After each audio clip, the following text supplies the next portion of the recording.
Hi, this is Emily Craig, and it is January 30th on Friday, 2015. Gosh, the light's terrible tonight. I can't deal with it. But anyway, I wanted to talk about some things about our culture that bring me to a realization that we really do have an urgent problem. And it's true our leadership isn't really dealing with it. So we have to find leaders among ourselves who can deal with it. Now, I've been reading the Bible for a long time, about 50 years.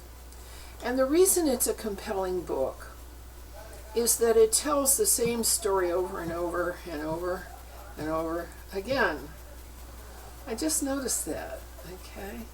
And in the 6th chapter of Genesis, it talks about ET hybrids called Nephilim.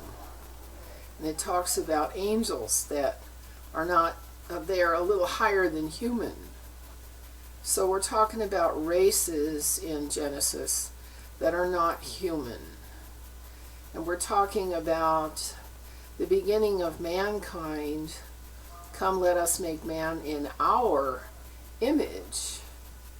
That's not really specific enough for a scholar. Okay, so I went into other records of the beginnings, like the Sumerian records in the Book of Enoch and so forth, and where we find out in the larger and expanded Sumerian records that yes, there has been an overlord race of Anunnaki, they're called, who have husbanded the human race every time they came through the system, every 3,600 and some odd years.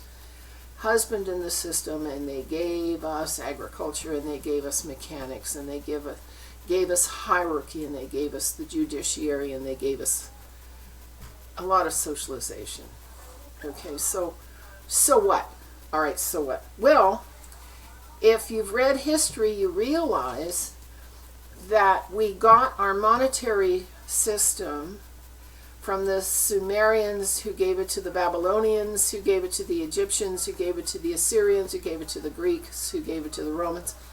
And they all collapsed exactly the same way. Isn't that interesting? Yes, because fiat debt has a finite limit.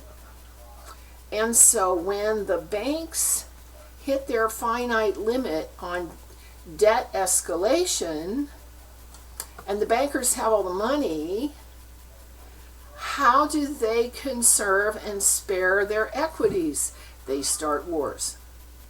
And that's why Babylon fell, and Egypt fell, and Assyria fell, and so on. Greece fell, and Rome fell, and we're falling. It's the same cycle every time. And so the wars today are being financed by the same guys who finance the currency system and the banking system. And if you don't want to believe me, I want you to go online and look up a site called isishq.com. It's a defense contractor situated in Langley, Virginia, and what they do is create wars for people. All they need is money. Somebody pays them, and they start a war somewhere. They call it protection. Okay, just like, protection racket. It's a protection racket. All right, so there's a whole situation that has, at this point, spread before us. And people need to understand that what's going on our planet is more than we're looking at, and that the problem is over our heads. Because just as mankind had as its beginning being bred or genetically manipulated like horses or cattle, today our souls, mankind, the souls are being sold off like cattle. Okay, now you've heard about abductions. Of course, we've all heard about abductions. But you'll notice that the government never tells us how many there are. If you look online for the number of missing children, you find out that it's in the United States only. Okay, we're talking in the hundreds of thousands every year. Kids go missing. And people go missing out of national parks and out of campgrounds. People go missing and people go missing. And of course, one of the roles of government is to keep stability, so they keep moving immigrants into countries where there's missing people, and that keeps kind of a stable population. See where I'm going with this? This isn't funny anymore. Okay, so the E.T. Anunnaki established the human bloodline, and it was like them. And what's like them? What are they like? They're telepaths. Okay, they are nonverbal, non-vocal. They are like a gorilla. They don't speak. And that's why God needed to have a son who was called the Word, who could speak. Because speaking doesn't happen everywhere. If you're in space and there's no air, there's no need to speak, so you don't have the vocalization equipment. Okay, so here on our planet, the Enlil line of the Anunnaki established the seed of Abraham, which was a bloodline.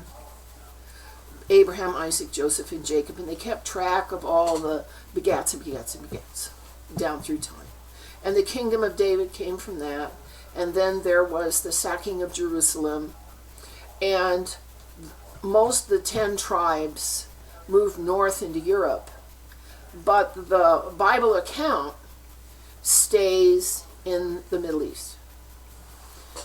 We don't hear in the Bible account about the prophet Jeremiah taking King Zephaniah's 2 daughters, Teotephi and Sophia, in a boat with the stone of Scone up to Tara, Ireland, and establishing there, where there was already a community of the tribe of Judah and the tribe of Dan, establishing the kingdom all over again up in Britain.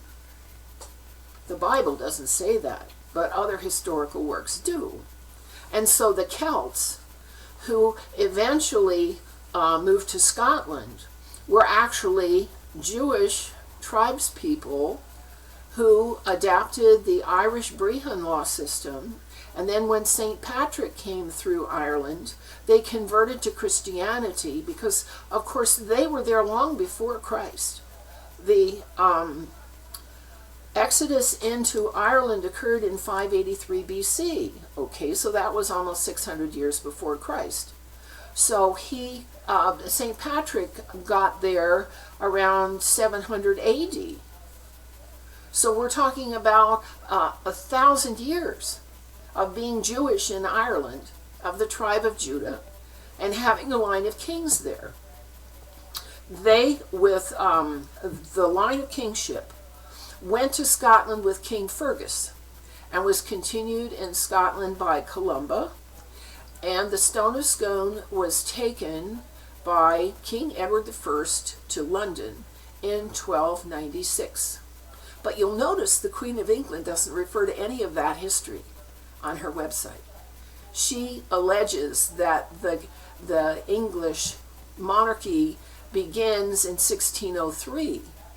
But the fact is, if you look at the history of the Abrahamic bloodline, her monarchy dates back to Abraham, Isaac, Joseph, and Jacob, and the kingdom of David. And in Britain, that starts at 583 BC, which is like 1,200 years before the present queen acknowledges the monarchy in Britain. Now, the covenant being split between the Jewish law and Christianity seems to have continued in that light.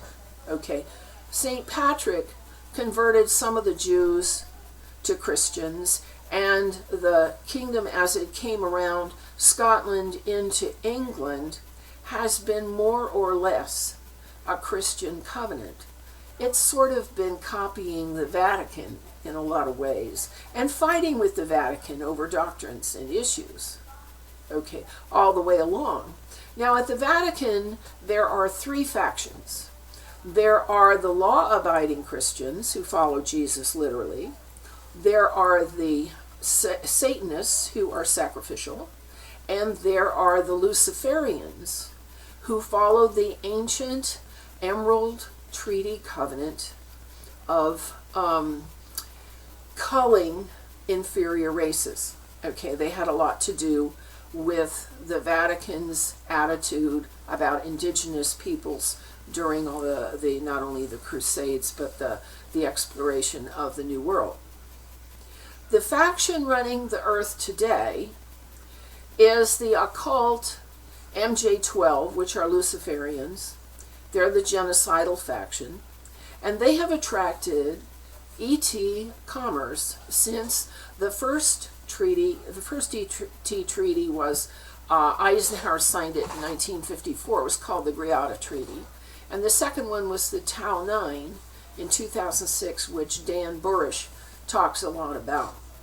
Okay, and one of the elements that we learned about the ETs when we listened to Dan Burish is because their own generativity has decreased over time.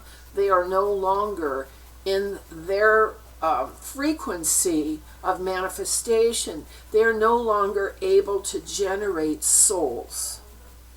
They can't do that anymore. And so they need a source of souls. So where do they come for souls?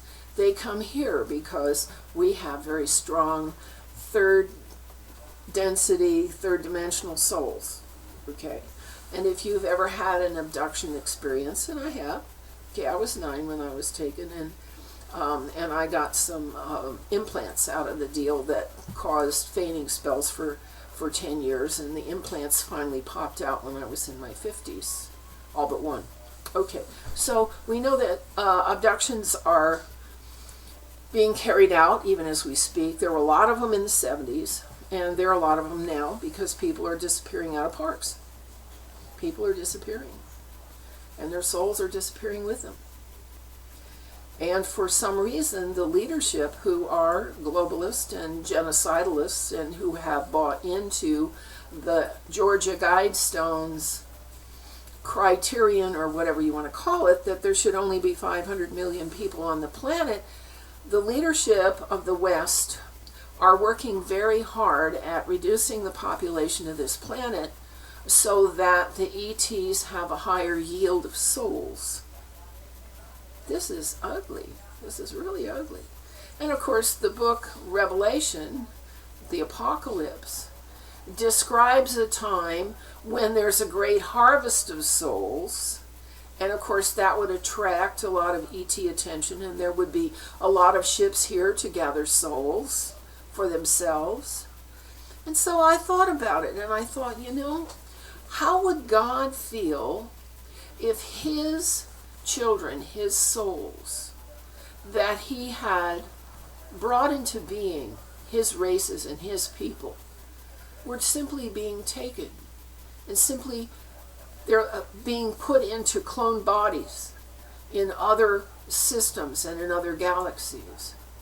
Isn't that kind of a theft? And yes, it is, because when that happens, the soul loses all their relationships. They lose their place in family. They lose their place in bloodline. And so this isn't a trivial issue. What happens to the souls that are being slaughtered in the Mideast? What happens to the 57 million souls of babies aborted since the Roe versus Wade?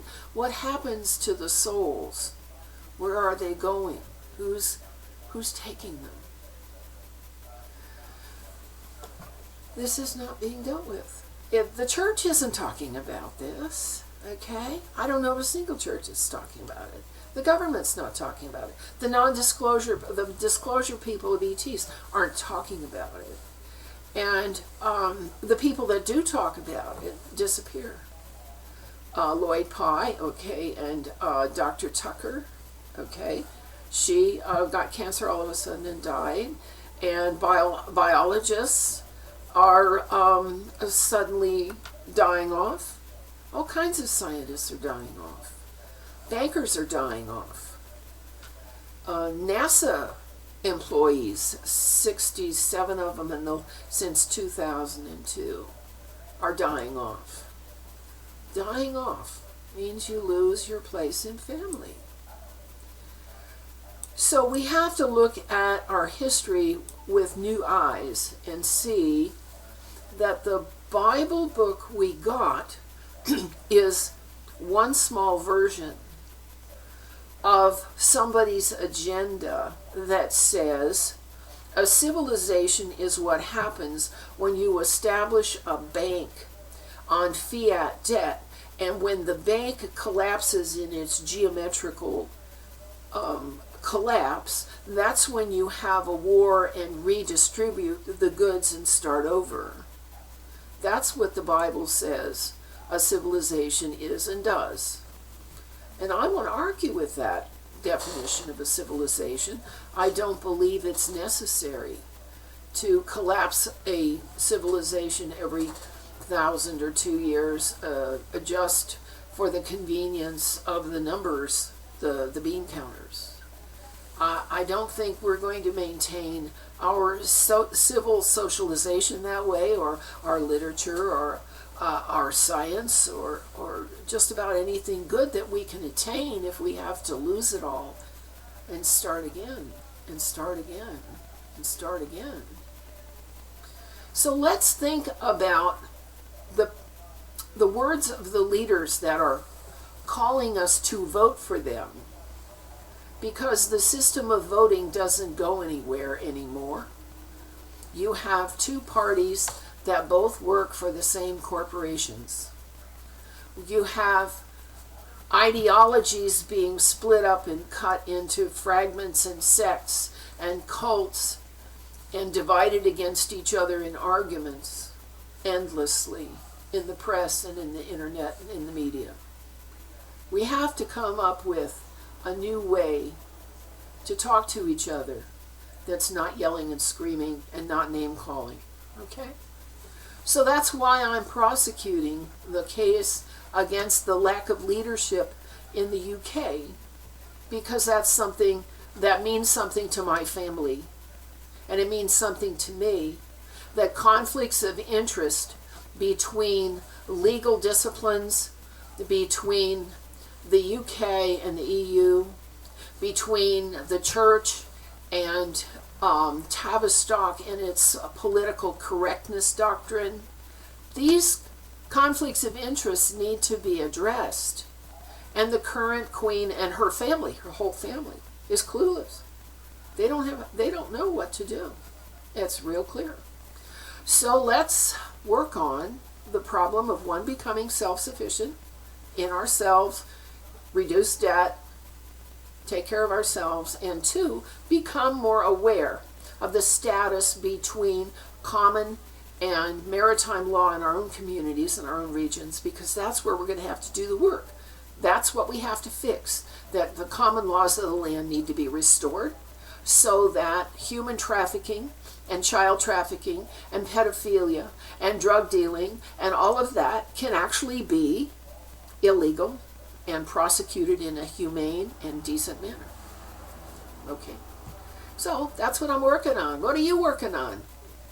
Drop me a line. Let me know. This has been Emily Craig, and it's good to talk to you. Bye-bye.